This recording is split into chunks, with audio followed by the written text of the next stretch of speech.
Hola, ¿qué tal? Buenas noches. No tenemos casos hoy positivos de COVID-19 en la provincia. De 55 test, todos dieron negativos. Es un buen indicio, pero no hay que bajar los brazos, hay que seguir trabajando en el tema, porque en el país hoy se comprobaron más de 300 casos positivos, sobre todo en la ciudad de Buenos Aires y el Gran Buenos Aires. Allí está el foco del grave problema y esto significa muertos también. No está circulando la gente, digamos, no hay transferencia de personas de una provincia a la otra. Esos nos tienen un poquito más amparados, pero insisto, no tenemos que bajar los brazos. Vamos a hablar nosotros con el director de epidemiología de la provincia, Rubén Serchay. ¿Cómo le va? Buenas noches. Hola, buenas noches. ¿Cómo está, Carlos? Bien, muy bien. Bueno, yo resaltaba justamente esto, que no hay ningún caso positivo hoy. Ayer hubo uno. Días pasados, durante varios días, no hubo ninguno. ¿Cómo están observando ustedes el comportamiento de la curva en la provincia de Mendoza? Bueno, por el momento y gracias a las medidas de aislamiento, distanciamiento, cuarentena, todo lo que se fue implementando en forma gradual, nosotros tenemos pocos casos. Es decir, han sido casos en su principio importados, luego relacionados por contactos estrechos con estos casos y posteriormente se fueron dando casos por contacto estrecho con personas que fueron positivas. O sea que todavía en nuestra provincia no podemos hablar de una circulación comunitaria por lo menos evidente. Pero reitero, esto es porque estamos en un comienzo. Yo creo que a partir de ahora y con la flexibilización de las medidas de aislamiento, lógicamente sería de esperar que en las próximas semanas se empiecen a aumentar los casos. Van a aumentar los casos. Entonces, ¿era un buen consejo ir abriendo la actividad económica o en todo caso es una advertencia para la población para que se siga cuidando, manteniendo el distanciamiento social, porque no se puede mantener paralizada una provincia in eternum? Es mucho el tiempo que ya llevamos, más de 50 días. Claro, exactamente. Usted sabe que las medidas de cuarentena tan amplias, esto incluso a nivel mundial, no se pueden sostener por tanto tiempo. Esto está ligado justamente a la actividad de las personas. Por otro lado, el ser humano es un ser social eminentemente, lo cual la tolerancia a la cuarentena tiene un límite y sumado a esto, la actividad económica que hace que cualquier grupo en cualquier comunidad necesite trabajar, hace que lógicamente las medidas de flexibilización se vayan presentando. Esto a su vez debe ir atado a la responsabilidad de la comunidad que vaya cumpliendo las medidas que se le sugiere, que son mantener el distanciamiento, el uso de barbijos o cubrebocas, la higiene personal, fundamentalmente la higiene de manos y todas aquellas medidas preventivas, respetar las normativas en los comercios.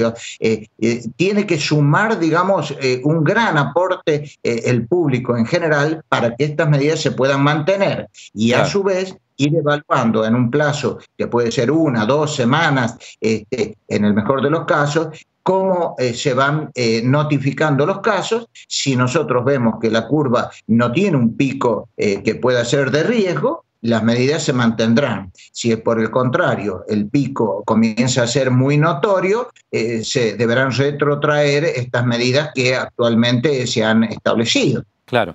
Ahora, en Jujuy hace varios días ya abrieron prácticamente todo, hasta los shoppings, y sin embargo no se han presentado casos. Tienen la frontera muy cerrada, han hecho bien las cosas, por supuesto, entonces eso va bien. Ahora, vuelvo a la provincia de Mendoza. Se ha despedido los restos del loco Julio, lo hizo la hinchada de Godoy Cruz, pero uno ve las imágenes y dice, bueno, la gente se olvidó de que estábamos en cuarentena, ni siquiera barbijos tenían, ¿no? Sí, exactamente. Estas justamente son las conductas de riesgo y que a uno le genera temor de que si no adherimos a los cuidados, a las recomendaciones, estas medidas pueden fracasar.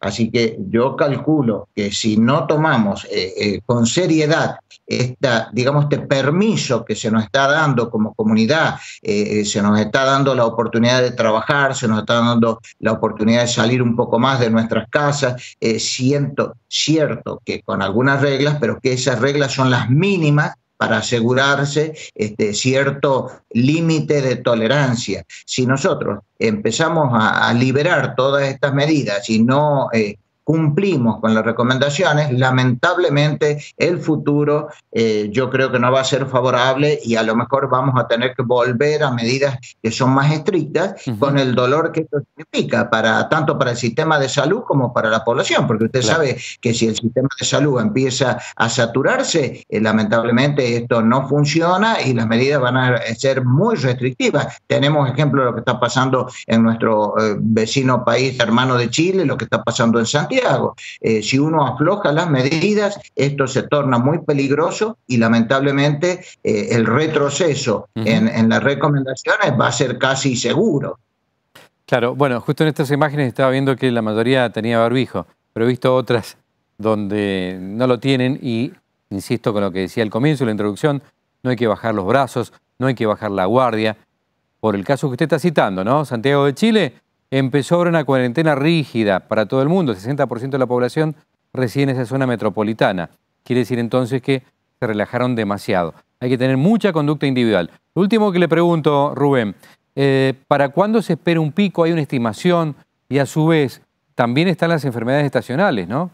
Las históricas. Sí, por supuesto. Usted sabe que en eso, estas medidas que se instauraron oportunamente de cuarentena, aislamiento estricto y demás, ha repercutido también en el resto de las enfermedades respiratorias. Hoy justamente estamos haciendo un análisis en el departamento donde veíamos que prácticamente un 60% menos de enfermedad tipo influenza, de neumonías, de bronquiolitis, que a igual época del año pasado. Esto no es casualidad, es producto de estas medidas que se han ido tomando. Ahora, bien dice usted, ahora van a empezar los fríos, van a empezar lógicamente a circular también otros virus respiratorios y si a eso le sumamos el riesgo de la COVID-19, bueno, hay que tener mucha prudencia. Así que yo diría, si no nos cuidamos, el pico puede ser lo antes posible y si nos cuidamos, el pico puede ir distanciándose y a lo mejor no sea tan intenso. Pero yo creo que las perspectivas, repito, si no hay una adhesión por parte de la comunidad a las recomendaciones, podemos tener sorpresas que no sean agradables. Claro. Bueno, muy bien. Muchas gracias, Rubén. Hasta otro momento estaremos en contacto permanentemente. Cómo no. Buenas noches, Carlos. Que tengo un descanso. Bueno, gracias. Rubén Cerchay es el director de epidemiología de la provincia. Seguimos con el tema, pero ahora desde otro punto de vista. Los intendentes han tenido mucho protagonismo también, articulando medidas, conversaciones con el gobierno de la provincia, que a su vez ha ido elevando las posibilidades de apertura al gobierno nacional. Vamos a hablar ahora con Marcelino Iglesias, el intendente de Guaymallén. ¿Qué tal, Marcelino? ¿Cómo va? Buenas noches, Carlos. Buenas noches. Estuvimos el otro día conversando en la radio. Me parece interesante también compartir con toda la audiencia de Canal 7 parte de tu pensamiento, ¿no? Que tiene que ver con insistir en la conducta social. Sí, yo hago hincapié en eso. Recién Rubén Cerchay lo dijo. Esto va para largo, para muy largo. No pensemos que se va a acabar en agosto o en septiembre. Lo más probable es que tengamos coronavirus por mucho tiempo. Incluso la Organización Mundial de la Salud estima que pueda hacerse endémico, con lo cual vamos a tener que convivir. Y hay medidas que son buenas en cualquier circunstancia. Por ejemplo, el distanciamiento, eso de andar siempre agolpados y amuchados, hace que en los años anteriores hayamos tenido muchos más enfermos y muertos por influenza o gripe común, y que recién los registros provinciales están hablando de un 70% menos porque la gente se ha cuidado. La higiene. La higiene es una medida que siempre contribuye a la salud de las personas. Tenemos casos en la historia, como se ha bajado, Costa Rica es un ejemplo, la mortalidad infantil a una quinta parte solo con lavarse las manos al procesar los alimentos adecuadamente. Bueno, todas estas medidas que parecen simples pero que son muy importantes, que evitan que la gente llegue a los respiradores o a la parafernalia de alta complejidad, es lo que nosotros tenemos que insistir. Y en ese equilibrio entre responsabilidad personal de cada una de las personas que vivimos en sociedad, porque somos seres sociales, nos gusta tener contacto, aunque sea, ¿no? Y las cuarentenas son muy fáciles de instalar, pero muy difíciles de desinstalar. por usar términos informáticos, hacen que vayan perdiendo efectividad. Por otra parte, la cuarentena no corta la circulación de virus, la dilata y le permite al sistema de salud prepararse mejor, capacitar mejor a su recurso humano, reequiparse para lo que viene, pero en algún momento llega un pico que roguemos que sea más bajo, pero lo que no podemos es estar solamente con esa mirada, sin tener en cuenta la vida social de la gente. Cuando digo vida social, no me refiero a la relación que todos los seres humanos queremos tener con nuestra familia. Claro. Yo tuve el otro día el cumpleaños de mi nieta y lo tuve que ver por WhatsApp, por videitos. Claro. La verdad que me hubiera gustado estar abrazándola y dándole un beso como cualquiera, pero me tuve que quedar en mi casa. Bueno, me estoy refiriendo a esto de la vida social, del contacto, el sentarse a comer con la familia, como lo hacen tradicionalmente los argentinos y también en otros lugares del mundo el fin de semana, etcétera. Y dentro de esto, la actividad económica se tiene que ir desarrollando, porque nadie puede decir ingenuamente que acá la cuarentena se va a acabar de un día para otro y vamos a volver a la situación previa de principio de marzo. Claro. Esto no va a ser así. Entonces, lo que nosotros estamos pugnando es que se vayan reabriendo, flexibilizando las actividades, pero con suma responsabilidad. Y hay algunos datos alentadores, los datos que ustedes están dando permanentemente. Mendoza tiene pocos casos.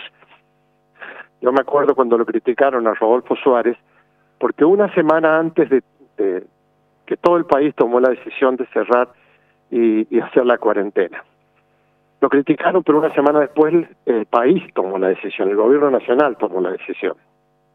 Y eso hizo que hubiera menos casos. Sin embargo, ya Buenos Aires está viendo una cantidad importante de casos y están empezando a preocuparse. Pero claro, si uno ve las estadísticas, más del 90% de los casos. Ayer, sobre 285 casos, 278 fueron en el AMBA, que es el ámbito metropolitano de Buenos Aires y Chaco.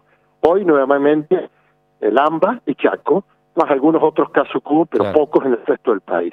Quiere decir que nosotros tenemos que ir volviendo a una relativa normalidad, con mucha responsabilidad, sino, como dijo Rubén Cherchay, vamos a tener que volver a instalar una cuarentena más intensa. Exacto. Marcelino, los centros comerciales, un tema que también algo hemos tocado, quería conocer el punto de vista, o qué otro tipo de actividades se pueden ir abriendo también en el departamento de Guaymallén y en otros lugares, por supuesto. Mire, yo creo que los centros comerciales deben funcionar. Los centros comerciales, ustedes saben que son locales, franquiciados, normalmente de gente que trabaja por propia cuenta, no son grandes capitales. Claro.